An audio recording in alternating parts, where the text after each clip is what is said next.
Hello guys, let's start to do some question of organic chemistry JEE Advanced. The topic is hydrocarbon. So let's start the question. First question is, which of the following alkane will be formed in high yield by Wood's reaction? So we all know which is the Wood's reaction. In Wood's reaction, Rx means alkyl halide react with sodium in dry ether dry ether and it will give alkane. So we all know 6-membered ring actually are more stable than 5-membered and 4-membered 3-membered ring. That's why the more stable alkane will be in which two 6-membered ring will be joined together. So that alkane is the stable alkane, and hence we can say high yield by Wood's reaction will be that type of cycloalkane. When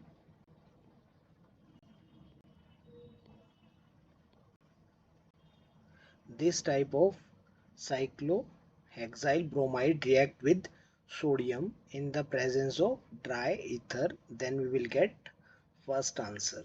So that is your answer for first question.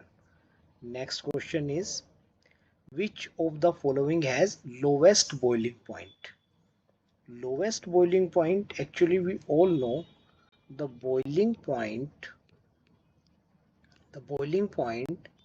is inversely proportional to number of branching.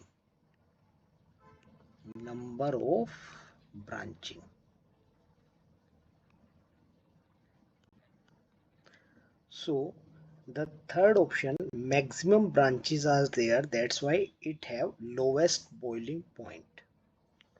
Next one is, which of the following has greatest solubility in butane? We all know the butane is the hydrocarbon that is a non-polar hydrocarbon. Non-polar hydrocarbon.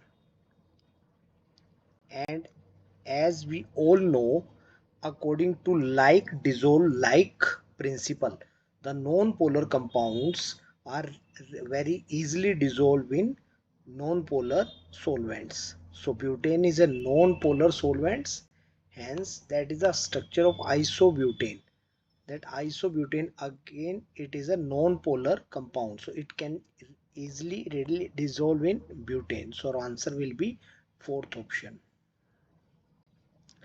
Next question is, during the free radical chlorination of methane, which of the following reaction has the lowest collision frequency?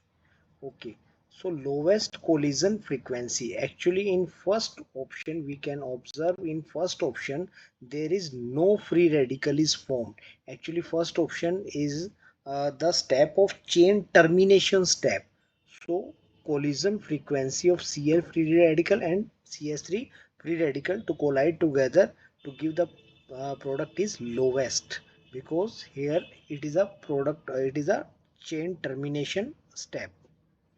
After it, chain will be terminate.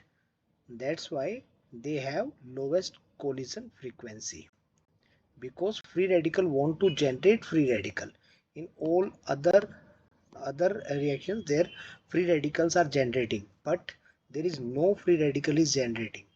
So collision frequency in first option is lowest.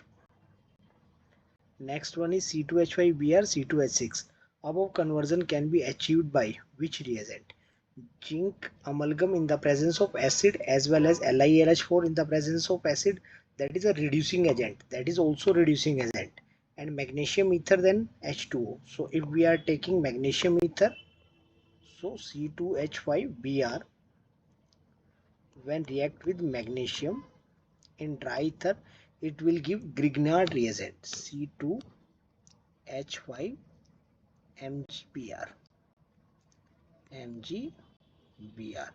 And we all know, if this Grignard reagent will react with any compound which have active hydrogen, for example H2O, then this bond will break and this active hydrogen react with C2H5 and it will give C2H6. So by using third option we can also convert C2H5Br into C2H6. So first option, second option, third option, by all these reagents can be used to convert this conversion. That's why actual our answer will be, which one is our actual answer? That is all of these are used. So our answer is fourth option. Next is, draw an energy profile diagram of a three-step reaction in which first step is slowest and the last step is fastest. Okay, so actually we all know if activation energy is more, then step is slowest, and if activation energy is less, then step is fast. And activation energy we can check the by the height of this hill. So if we observe this reaction, this is 1, 2 and 3, there are three steps, but actually second step is hardest, so second step will be slowest. In this option there are that is again three-step mechanism, but first step is slowest and second step first step is very easy, because we can say because first step is very easy. Why? Because its activation energy is very less, so first step is fast and last step is very slow. So that is not our answer, that will not our answer. Again third, yes, that is again 1, 2 and 3 step mechanism. The activation energy in first step is maximum, so we can say very hard, it is a very hard step, or we can say first step is very slow step, and the height of hill of third step is very small, so it's very easy to cross that hill, or we can say activation energy for third step is very less, that's why that is the fastest step. So our answer will be third. Next is ND2ND2 when react with H2O2 by this reactant, we have to find out product P. We all know it will add deuterium. It will add deuterium syn addition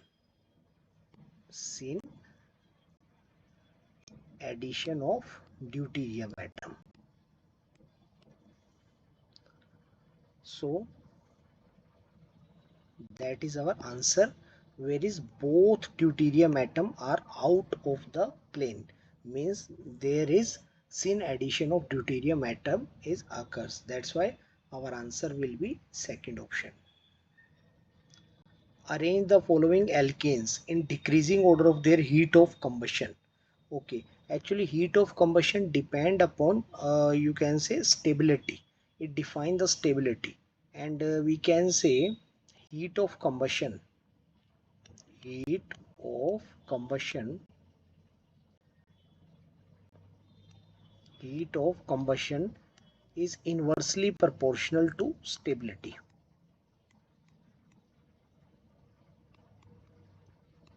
So more the stable alkane have less heat of combustion, means less negative value. So which one is a stable alkane? The third option is a stable alkane, because steric hindrance in third is very less, so third is most stable alkane, then second and then first.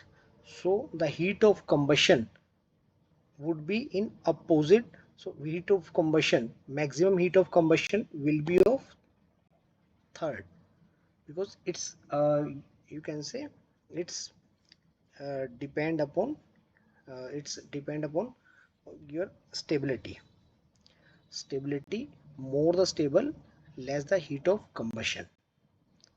Next one is H2 plus PD, the product of above reaction will be, okay, so it will do the syn addition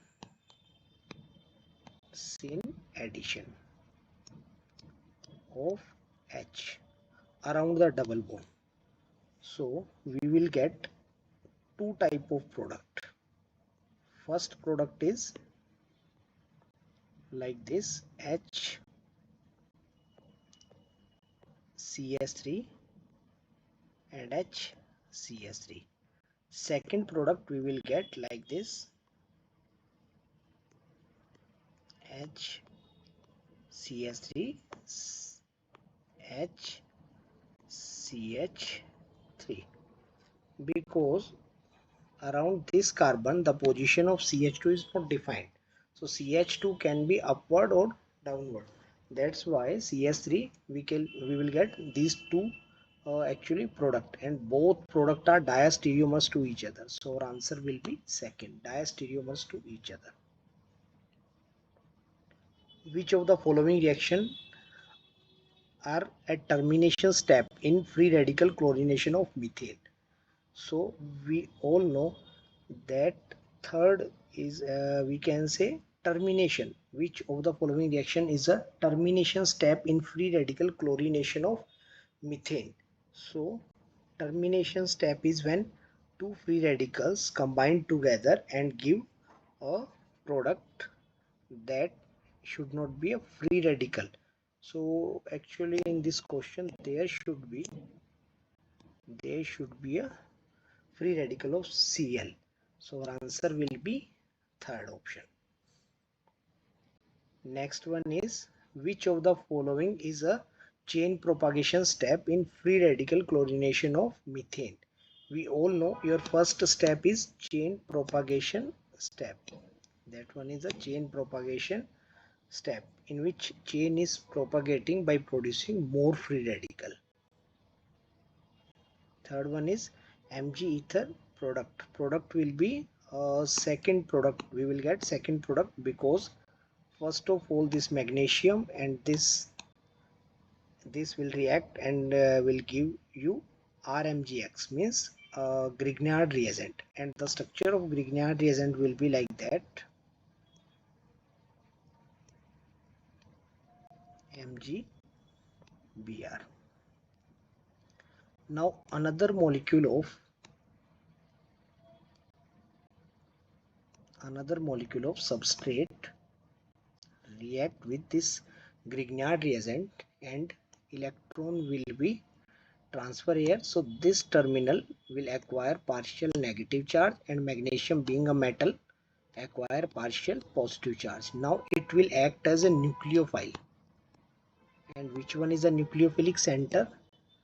Our nucleophilic center is this one is a nucleophilic center, and now it will attack on this carbon, and Br is a leaving group, it will leave the substrate, and finally we will get our answer, that is second.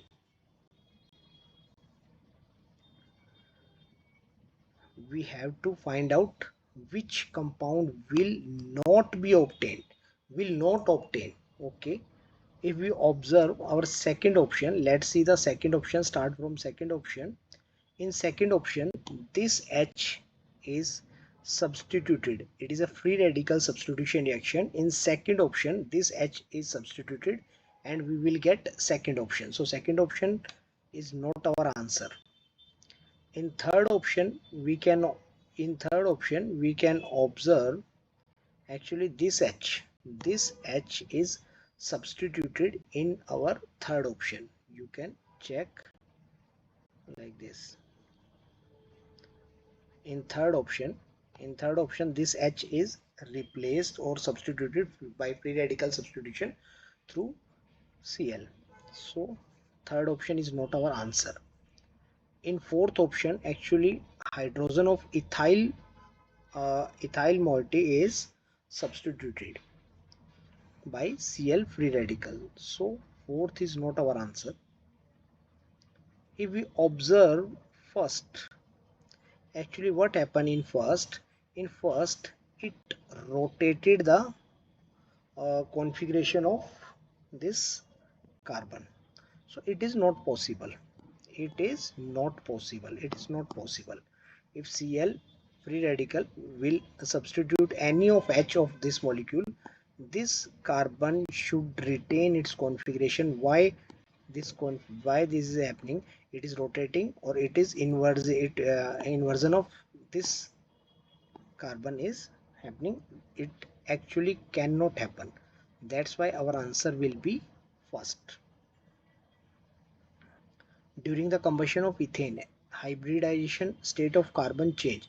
Actually, in ethane C2H6, and in the combustion of ethane C2H6 gets converted into CO2. So we all know in C2H6 hybridization of carbon is sp3 hybridization, and in CO2 hybridization of carbon is sp hybridization. So sp3 to sp3 to sp means first is our answer. Thank you.